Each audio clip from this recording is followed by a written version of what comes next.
We've had more than enough time to get hyped about the 4th season of Rick and Morty. We've also had plenty of time to do some serious thinking about what new adventures and familiar faces the cast might encounter this time around. Hasn't it been way too long since we caught a glimpse of Snowball's fluffy white coat?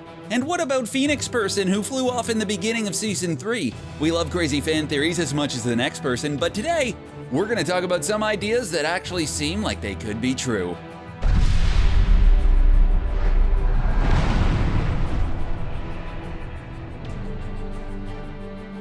Consciousness swap. What if the first 3 seasons of Rick and Morty were nothing but a simulation? Well, if anyone was going to give us such a bogus ending that would troll invested fans, we think it would be Dan Harmon and Justin Roiland. But that's not exactly the theory we're going to be talking about. This one is proposed by Redditor user BigMartin58, who believes Rick Sanchez is self-aware enough to realize that he's on a television show and he's not happy about it. Instead of accepting his fate of spending eternity on Adult Swim, he's working on a way of transferring his consciousness into someone on the outside, aka the real world. While a certain Szechuan sauce-swilling portion of the population like to fancy themselves as Ricks, this theory proposes our favorite scientist will end up swapping his mind out for either that of Justin Roiland or Dan Harmon themselves. In multiple episodes, we've seen a strange-looking helmet in Rick's lab. Some fans believe it's a device intended to take the life of the wearer, but this theory believes it has a different purpose, and it could be the tool Rick uses to make his escape. The episode The Rick Shank Redemption involved Rick transferring his consciousness through some Gromflamites, so why couldn't he make the leap into the real world if it exists as a parallel universe to his own?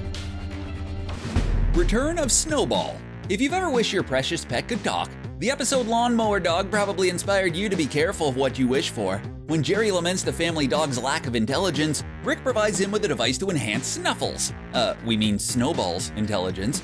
Don't call him Snuffles. Eventually, he and the other ultra-intelligent dogs decide to leave Earth in search of greener pastures never to be seen again. Or are they? Snowball was quite attached to Morty, so it wouldn't be too surprising if his pal came back for a visit at some point. To add fuel to the fire, just look at this Instagram post by Justin Roiland himself, featuring 2 fluffy white dogs and a caption about the show's returning for its 4th season. These pooches are none other than Jerry and Pup Pup, the former of whom directly inspired the character of Snowball.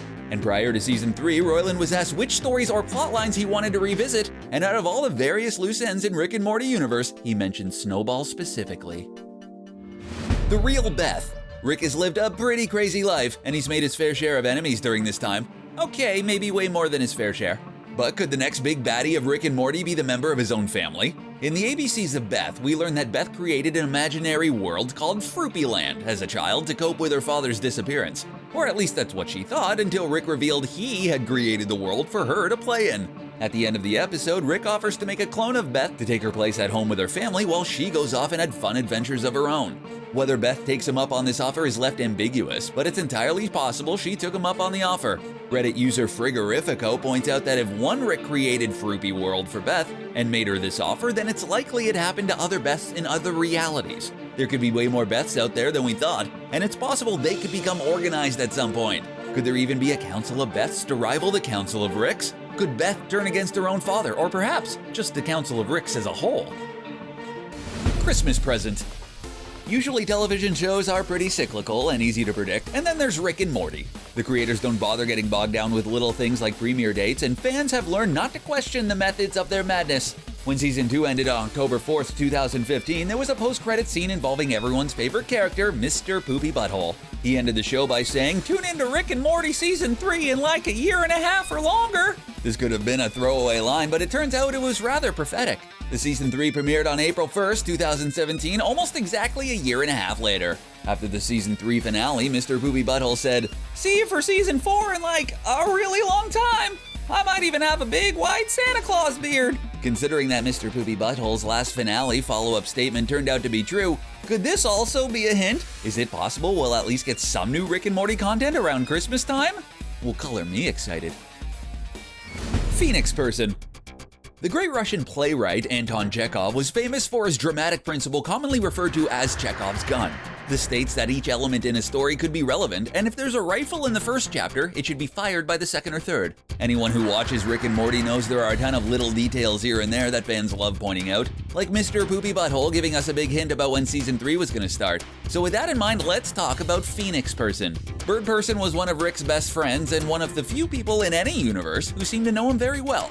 In the ending credits for Rick Shank Redemption, we saw Tammy resurrect Birdperson as a cyborg called Phoenixperson. But despite making his debut in the first episode of Season 3, we never saw Phoenixperson after he flew off with Tammy. The idea of Phoenixperson never coming back into play seems too ridiculous to be true, even in a show where a character makes an amusement park inside a homeless man. Chekhov's Phoenixperson coming into play during Season 4 of Rick and Morty seems like one of the safest guesses about the upcoming season. Evil Morty. Fans of Rick and Morty know that in this fictional universe, there are an infinite number of parallel universes out there, most of which contain their own Rick and Morty. The Rick and Morty duo the show typically follows are known as C-137 versions. All the various Rick and Mortys can get confusing, especially in the episode Tales from the Citadel. We get a better look at a character known as Evil Morty, who we first saw in Close Rick Counters of the Rick Kind, who we learned was the true antagonist of the episode.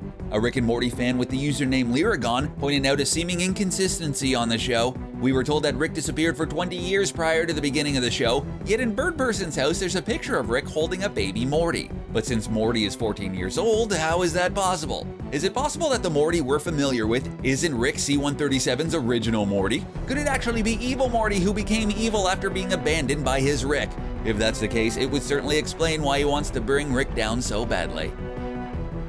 Surprising connection.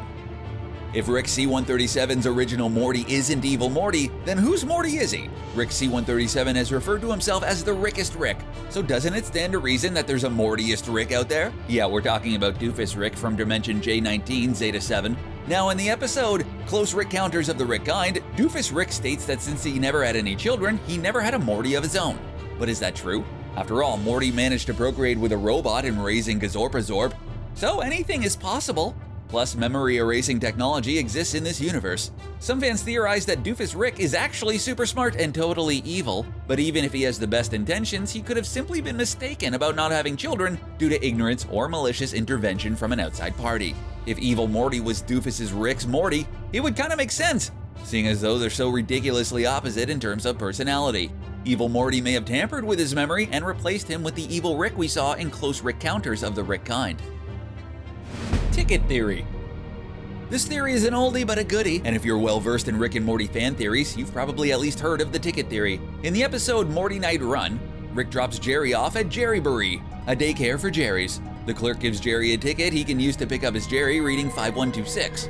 Now we're all used to following Rick C-137, but we all know that that world ended up getting Cronenberged in Rick Potion number 9. At the end of the episode, a different Rick turns up looking for 5126, and the two Ricks swap the Jerrys they were picking up. The ticket theory persists that if these two Jerrys were so easily interchangeable, maybe Ricks and Mortys are as well. Could we have been following different Rick and Mortys among various timelines this entire time? C-137 Rick. Fans want to know all about Rick Sanchez, but he's a pretty elusive guy. Plus, it's really hard to tell when he's messing with people or not, like the whole Szechuan sauce thing. But we do know that Rick totally disappeared from Beth's life at one point, and it had a profound impact on her. Is it possible that Rick didn't just abandon his family, but he had lost his life? In the episode Autoerotic Assimilation, Rick attempts to take his own life after Unity breaks up with him, so it doesn't seem inconceivable that there's a universe out there where he succeeded at some point. In Rick Potion number 9, Rick irreversibly screws up the world when his love potion gets out of control. Since he can't fix the world, he and Morty travel to another universe where they perish and take their places. Yeah, the more you think about it, the more awful that is. But the point is that maybe Rick C-137 isn't Rick C-137 at all. Isn't it possible he's a Rick from another universe who came back to his family to replace the Rick who perished at his own hand? It's a simulation. In the episode M. Night Shyamalan's, Rick and Morty find themselves in an alternate reality, and not one they entered into willingly. It turns out that a bunch of Zygerians had trapped them in a simulation in order to get them to reveal Rick's recipe for concentrated dark matter. Oh, and Jerry's stuck in the simulation as well, but he doesn't notice. In fact, everything seems to be going great in his life for once, as far as Jerry's concerned. But Rick and Morty are focused on escaping, and they do their best to overstimulate the Zygerians' computers, sneak into an escape pod, and fly back to Earth. But despite all this, they're still trapped in the simulation along with Jerry, who's having the time of his life. After Rick seemingly gives up the formula for concentrated dark matter, it's revealed that it was just Rick and Jerry in the simulation all along. The Zygerians set them free and promptly mixed up the concentrated dark matter, which explodes, proving Rick knew it was just a simulation the whole time. But Reddit user Toasterman3000 believes Rick and Jerry never left the simulation, and every episode after this point takes place inside it. Prince Nebulon did hint that Rick might be in a simulation at the end of the episode, and when they leave, Jerry's tux vanishes, but Rick is still clothed. Earlier in the episode, Rick and Morty left their clothes on the sewer, and they show up wearing new clothing later on. So couldn't Rick's clothing have vanished along with Jerry's if they had actually left the simulation? We know we can't be the only ones who desperately want to see more of Snowball in Season 4 of Rick and Morty. Which one of these theories would you like to see come true, or is there one we missed? Share your pick with us in the comment section, and then click on the subscribe button for more great videos from us here at CBR. Bye for now.